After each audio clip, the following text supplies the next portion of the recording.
All right, here we go. Welcome to the Whale Talks Wrestling, episode 92, the special episode, the New Japan G1 review from start to finish of all my favorite matches. This is going to be a long one, folks, so I hope you're prepared. I hope you enjoy some New Japan like I do. Like I said, they've had a very rough year. A lot of people, sadly, are not watching as much as they used to, but I'm never going to give up on New Japan. Like I said, if it wasn't for New Japan, I wouldn't be watching wrestling right now. They renewed my love for wrestling. I will continue to support them till the end. Like I said, I still think personally they have the best wrestling on the fucking planet. Like, you know what I'm saying? Like, AEW's definitely got the US on lock, but nothing touches Japan. I'm telling you that right now. The New Japan is the way to go. But let's get into it. We started off with a banger right away. Naito versus Zack Sabre Jr. I love the feud between these two, between the tag titles and him, and, always trying to kill Naito and all this stuff. It's been going on for a while. This has been a very good rivalry. Zack is in control. By the way, I will be only talking about my highlight matches, my favorite matches. I'll sprinkle in a little bit of here and there, or who should have won and this and that and all that stuff. But I will be talking about my highlight matches only. I'm not talking every single match in the G1. That would be a 5-hour video. But Naito vs. Zack Sabre Jr., we started off here trading submissions. Naito with the, how do they say it? Combination. Damn, I can't say it. I am Spanish. Combinacion, cabron in the corner. I fucking love that thing. Where he sweeps the leg, does the drop kick, ankle pick into a PK by Zack. I love a good ankle pick. It's a very simple move to hype me up, is an ankle pick. Same thing with a Saito suplex. Dragon suplex with a bridge by Zack Sabre for a near fall. Naito with a nasty I forgot, Esperanza? It's like the fucking weird reverse brainbuster. He spiked him right on his fucking head. Zack is killing the knees of Naito, which I hate when they tempt fake, because Naito's knees are holding on by a fucking thread.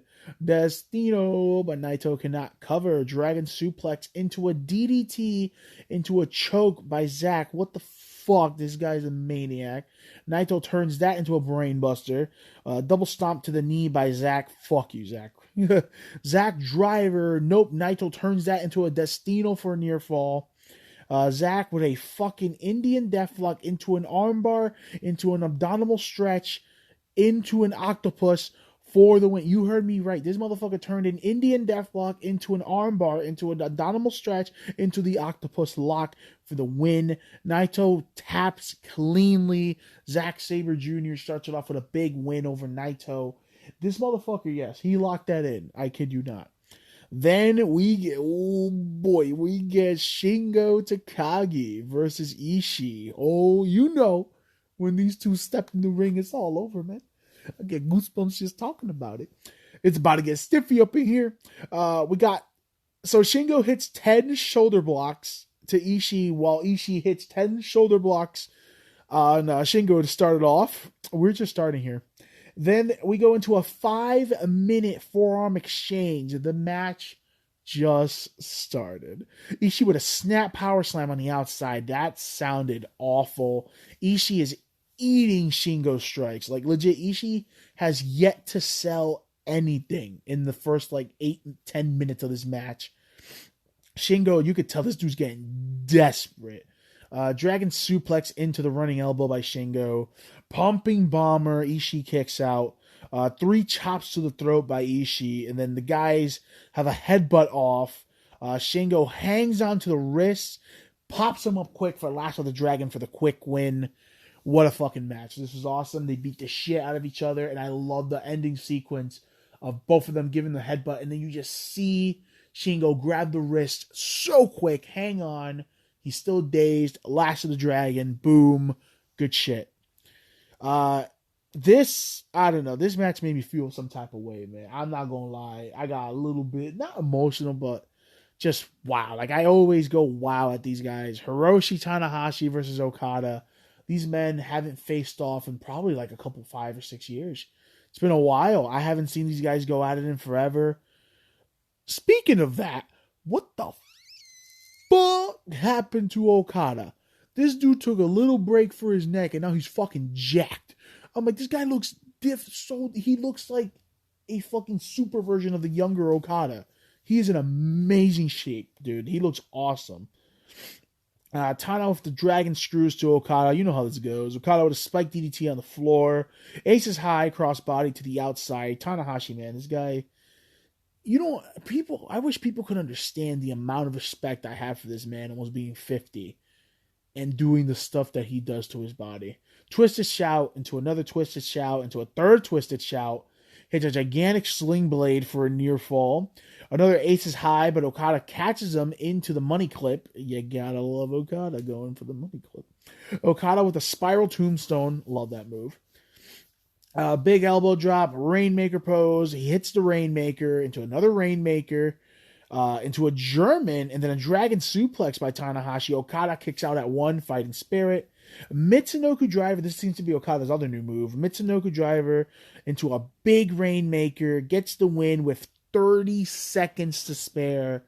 What can I say? It wasn't their greatest match, but it's Okada and Tanahashi. Every time these guys touch, it's something, dude. It's something magic. I just get a weird vibe out of it. It's a good vibe, though. One of my favorite matches of the whole G1, baby. We get Kota Ibushi versus Tomohiro Ishii. Oh, man. I'm telling you, you can pay me money, and I guarantee you Ishii hates Kota Ibushi. I swear. Ishii is laying in the stiffness, the chops from the beginning. Kota wants more. Ishii is not selling anything Kota does. Kota keeps slapping him, kicking him, slapping him, kicking him, slapping him, kicking him. Ishii's looking at him like, you fucking pussy. Kota gets pissed, slaps Ishii 100 times. Like, I kid you not, had to be almost 100 times. Big chest kick. He finally, after 5 to 7 minutes, takes down Ishii once with the big kicks. Because I like the little story they're doing. When it comes to strikes, Ishii can take it all, but those Kota kicks be hitting. A Kota Ibushi kick is like getting a fucking brick to the chest. Mid-rope brainbuster by Ishii for a near fall. That was fucking awesome. Kota turned into evil mode. What do they call it? Emotionless mode. Yakuza kicks. They go at it. Kota then with a German suplex. Slugfest breaks out. Kota with the open palm strikes. Ishii takes his head off with 2 clothesline. Kota's fighting back. Kota's crazy. Basically, he turns into another crazy fucking version of Ishii. Finally, Ishii kind of has a little fear of look in his face. V-trigger by Kota Ibushi for a near fall. Hits the Kamagoe to the chest. And then the Kamagoe to the face for the win. That was kind of cool. He kind of did like a 2 version of it. Like he went like boom, bam for the win. So that was good. This is the match that started the last match I talked about in the other review I did. Shingo Takagi versus Zack Sabre Jr. These men, like I said, anytime these two touch, magic. Shingo is using his power to escape every single submission Zack Sabre's got for him. Zack finally gets some shots in with some Kawada kicks. Zack is trying to destroy Shingo's arm. That's the story. No pumping bomber, no nothing. I always love how cocky Zack Sabre Jr. is, and he just calls everyone a dickhead. Come on, dickhead, and he starts kicking the fuck out of him. I fucking love it. Shingo with a gory bomb to get some space. Shingo with a clothesline to the leg. He runs and clotheslines the leg. I've never seen that before. Power bomb into one of the nastiest STFs I've ever seen. Like, he wrenches them and twists his fucking Zack Sabre the other way. Half Nelson suplex by Zack. Shingo no sells into a Saito of his own. Then fucking Zack gets up. Zack driver for a near fall. That was really good shit. Shingo with a pop-up Death Valley driver. Zack with a couple stiff slaps. Shingo powers up. Hits Made in Japan. Zack kicks out.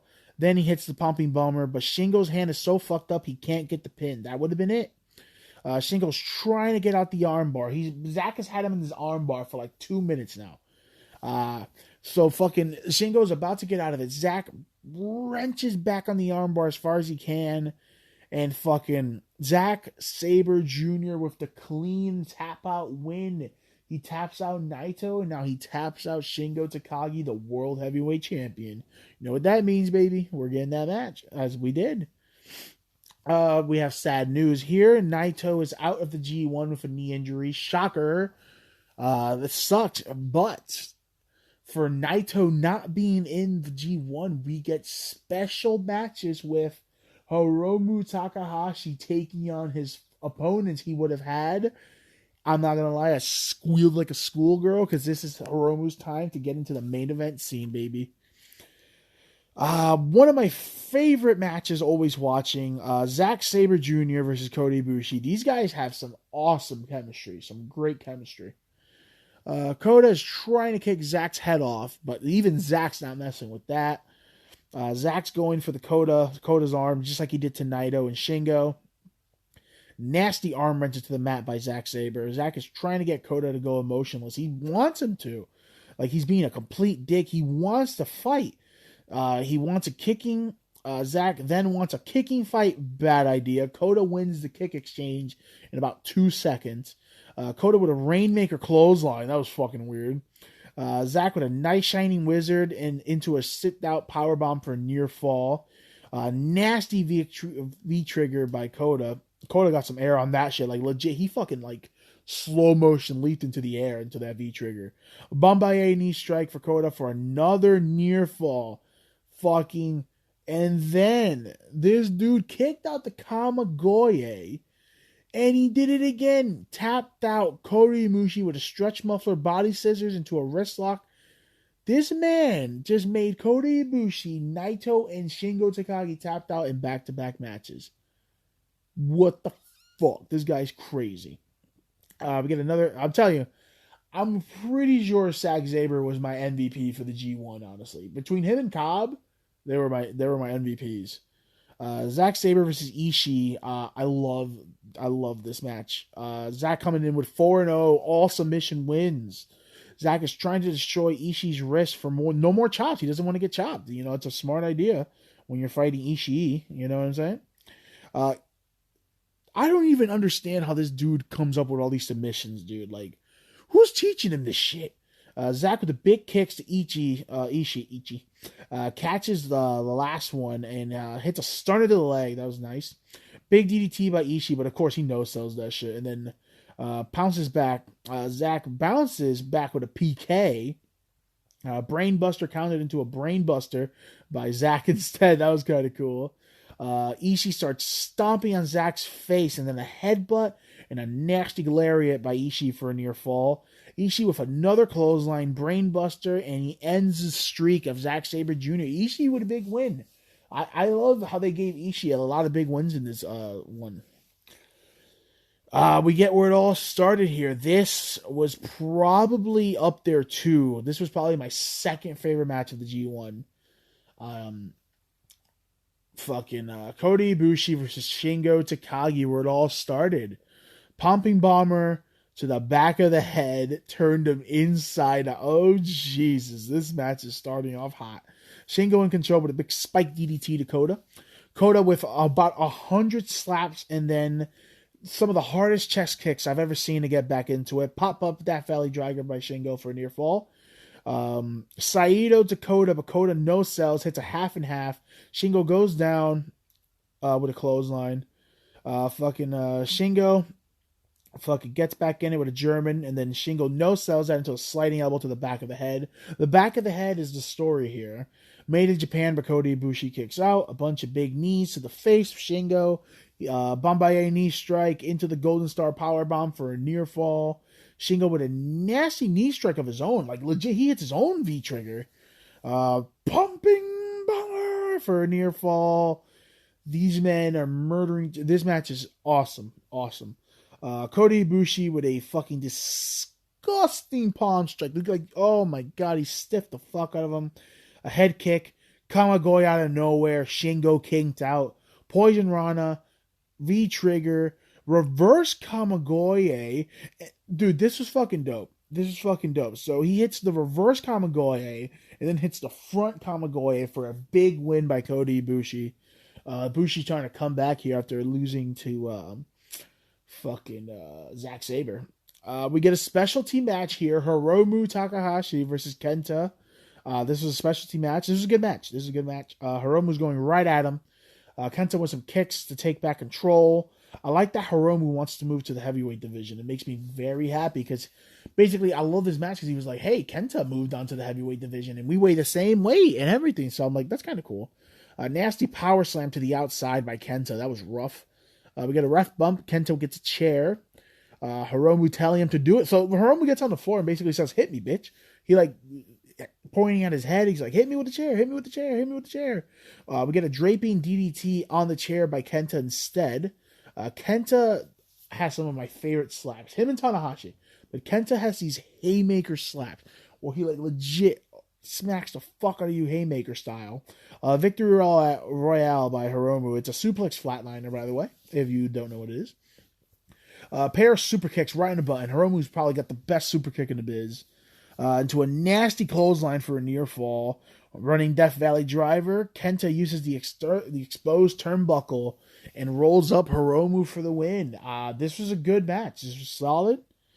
But now we get the shit here. This wasn't even an official G1 match, and this is probably my favorite match of like the whole G1. Like, there's 3 or 4 matches that I hold really high, but this was fucking awesome. It's Hiromu Takahashi versus Ishii in a special team match. Loving these Hiromu matches. We need more. Like I said, this is all because Naito has the knee injury and Hiromu is basically taking his place, but the guys get the points anyway, so it doesn't really matter if they beat Hiromu. Oh, man, here we go. So this match starts off at 100 miles per hour already. Like, these guys are like, fucking clothesline, duck, drop kick, duck, chop to the throat, duck, all this shit. So I'm like, okay, we're going in here. Let's go. Hiromu starts chopping the chest out of Ishii. Ishii refuses to even acknowledge it. I'm like, what? Like, I mean, Hiromu is hitting this man like a fucking brick. And, like, Ishii's just like, whatever. Hiromu's going for more chops. Ishii keeps taking him down in one shot. Falcon Arrow by Hiromu. That was weird. I've never seen him do that. Ishii is still not selling. I'm loving him in this match. I love scary Ishii not selling anything. Nasty clothesline by Hiromu, but he no-sells and then turns it into a shotgun dropkick. Death Valley Driver on the apron to Ishii. Oh my god. It's the one, I've never heard Ishii cry out in pain, but that Death Valley Driver on the apron was so stiff. I heard pain by both men. Ishii finally felt something. Hiromu with some crazy chops, some crazy slaps, and then headbutts by Ishii, takes him down. Oh, God. We get a really bad botch here, sadly. He goes for that wheelbarrow bulldog that Rey Mysterio does, Hiromu does, but he botches it and turns it into a fucking tombstone. He spikes Ishii's head. I thought Ishii broke his neck for sure. I'm like, that's so dope. Like, if he actually could control that move, but good luck anyone letting you hit that. Hiromu is going into that extra fighting spirit. So basically now it's turning around because I love that Hiromu, the more he gets into it, the crazier he gets. Hits 3 super kicks. Victory Royale for a near fall. Time for the Death Valley Driver in the corner. Hits it. Hiromu's on fire. Gets him up. Time bomb. I'm like, what? So this is it? He just hits this comeback and hits time bomb? Ishii kicks out of the time bomb. Hiromu with a clothesline from hell. I love the way Hiromu hits his own version of the pumping bomber. He runs the ropes like 4 or 5 times, and then he just clotheslines the fuck out of you. It's legit a clothesline from hell. I just love the way how he runs the rope. Ishii pretty much murders Hiromu with a clothesline, but he kicks out. Super kick to Ishii. He no-sells. Another clothesline that makes Hiromu flip, and DDT he basically brainbusters his own head. Eats a brainbuster. Ishii gets the clean win. What a fucking match. Everyone should go check out this match. It was so good. It was so good. But yeah, I loved all the Hiromu specialty matches. We get Okada versus Tonga. Okada is 7 or 8-0 here. This is the first singles main event for Tonga ever. We started off with Okada. I thought Tonga also had a good showing in the G1.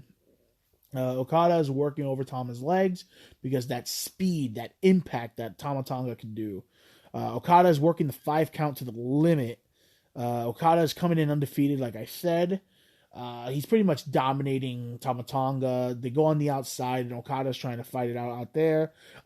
Tama Tonga ends up hitting a stunner on the guardrail to Okada's throat. That was cool. I've never seen that before. Draping DDT by Okada on the outside. Big elbow drop, Rainmaker pose. You know what he's coming for. While he's doing the Rainmaker pose, Tama Tonga springs up, hits a head shrinker DDT, his old move, by Tama Tonga for a near fall. Hits a nice flatliner into the Tonga twist for another near fall. I love the Tonga twist. The way he hits them, it was so cool. Spinning Rainmaker, he can't take advantage. Nice side Pele kick by Tama Tonga. I've never seen him do that move. Uso splash, you know how it goes. For a near fall. Tama, this was the best spot of the match, and I'm like, yo, he should have won with this. So he's going in, Okada's hitting a strike, Tama Tonga's hitting a strike, Tama Tonga gets a nice reversal, hits the Bloody Sunday, and the crowd went fucking nuts. I'm like, yo, Bloody Sunday. Shouts out to Finn Balor, baby. Power slam by Okada gets turned into a gun stun, and the crowd again goes nuts. Okada kicked out. Another thing that should have been the ending. The crowd is this match is really picking up. For some reason, he just gets him up, hits a J Driller, and gets the clean win over Okada. He cuts a promo after. Yes, you heard that right. Tama Tonga gets the clean win on Okada with a J Driller. I don't know what's this with people using the J Drillers to end matches now. It's a devastating move because we got Josh Alexander, we got Kenny Omega, we got Tama Tonga, and we got, Jay himself. And then fucking Cody Rhodes that random time on Malachi Black. It's a J Driller for the win. That was really cool, I guess. Oh, man. And here we go. This is where the emotions get a little crazy for me. So I'm over here, watching my G1, watching my matches, watching the matches I care, writing down notes, chilling. I just recovered from heart surgery, so I'm just like, all right, some New Japan will make it better. So, New Japan, you almost fucking killed me. I should sue your ass. So I'm over here recovering from fucking heart procedures and all this shit, right? Zack Sabre Jr. comes out, and he's got the biggest fucking smile on his face, right? I'm like, all right, why the fuck is Zack Sabre Jr. out here? And they're like, hey, what the fuck? Zack Sabre's not supposed to have a match. And then fucking Shibata's music hit. And I was like, you gotta be fucking kidding me. The crowd can't scream or yell, but they start making some noise. You got Zack Sabre with this goofy big ass smile. This is amazing. Like, I am losing my fucking mind. I was like, what is that fucking Shibata? We get a Zack Sabre Jr. Shibata 5-minute exhibition, no strikes, just takedowns. I am watching like a fucking little kid, like legit, like my jaw is to the floor. I'm so fucking happy. Because in my head, I'm just like, yo, Shibata's back. My fucking favorite New Japan dude is fucking back. And Bryan Danielson can possibly fight Shibata in my fucking dream match. Like, oh my god, I'm gonna die. So they get the 5-minute, like I said, Zack Sabre Jr.'s got a job for life in New Japan. They let this man tap out all their main eventers. He's tapped out Tanahashi. He's tapped out fucking Naito. He's tapped out Kota Ibushi. He's tapped out Shingo Takagi. And then they let him be the only man to touch fucking Shibata. Like, are you fucking kidding me? So he cuts a promo. Shibata cuts a promo after the match and basically says, next time you see him, it will be in his ring gear and it will be in a real match. And the crowd goes, like, dude, I don't even know what to say. Like, y'all don't understand how special Shibata is to me. Like, that's my fucking guy, bro. Like, I can't even have anything to say. I just can't wait. I need to calm down. Because, like, just thinking of him and Bryan Danielson, bro. Oh, my God. Or him coming back. Okada gets the big wins later on, and he challenges Okada at fucking, like, Dominion or something. Oh, man. And then we get the bitch maker again. Oh, shit. I'm losing my mind. Final match of the G1. Okada versus Kota Ibushi. Much respect to all the men in the G1. Like I said, they played it very safe this year. Like, I understand people were probably like, Oh, great, it's Okada. Oh, it's Cody Ibushi. See, to me, Okada hasn't been in, like, he hasn't won a G1 in 7 years. So I was okay with it, and he looks fucking awesome. Like, Okada's in the best shape of his life. He has the old Rainmaker clothes. He's himself. Koda's been holding down New Japan. Like, he's holding New Japan his fucking back. This is his fourth G1 final in a row, or three in a row, or some shit. Like, that's big match Koda, which makes it sad what happened in this match. So, I understand they went with the safe choice. Like I said, there's a lot of shit going on right now. I wish it was Jay White, honestly. I would have had Jay White win the G1 this year, but I guess they could save that. Like I said, Jay White's like fucking 20. Like, this dude's so young. So Okada starts working Koda's leg ASAP. Okada with a big drop kick on the top rope. Koda took a nasty landing. Spike DDT on the ramp by Okada. Love the RVD cell by Koda. He legit spikes himself and then flips over. That was awesome. Okada is trying to strike with Koda. Never works out for him. They even say it on commentary. Every time Okada tries to strike somebody, it doesn't work out. That's not his forte. Frankensteiner by Koda. Jumping Frankensteiner. That was cool. Koda's laughing, being super cocky the whole time. Fucking triangle moonsault to the outside by Koda. Running Golden Star powerbomb for a near fall. That was really cool. He just fucking took off and started running, just bam, hit the powerbomb. V-trigger, Kamagoye, Okada kicks out. Koda with that, I love that clothesline where he doesn't even like run or anything. He stands his place and just reels back and bam, clothesline. Goes for the Phoenix Splash, but misses. And the match is stopped. And I was like, what? So, yeah, Koda hits the Phoenix Splash. He's flopping there like a fish. I'm like, okay. And Okada is awarded the G1. Kota Ibushi apparently broke his fucking arm. New Japan is cursed, but hey, Okada wins G1 after 7 years. And this is where we're at. We get Okada over Shingo Takagi, which at Wrestle Kingdom, which is gonna fucking rule because their last match was awesome and Shingo beat him clean. So this was some good shit. Like I said, the G1 overall, it was definitely one of the most lacking G1s, but the match quality was still there. Like, watch anything Zack Sabre Jr. did. Jeff Cobb and Okada also had a really good match, but like I said, this list was already kind of big. Jeff Cobb had a really good showing.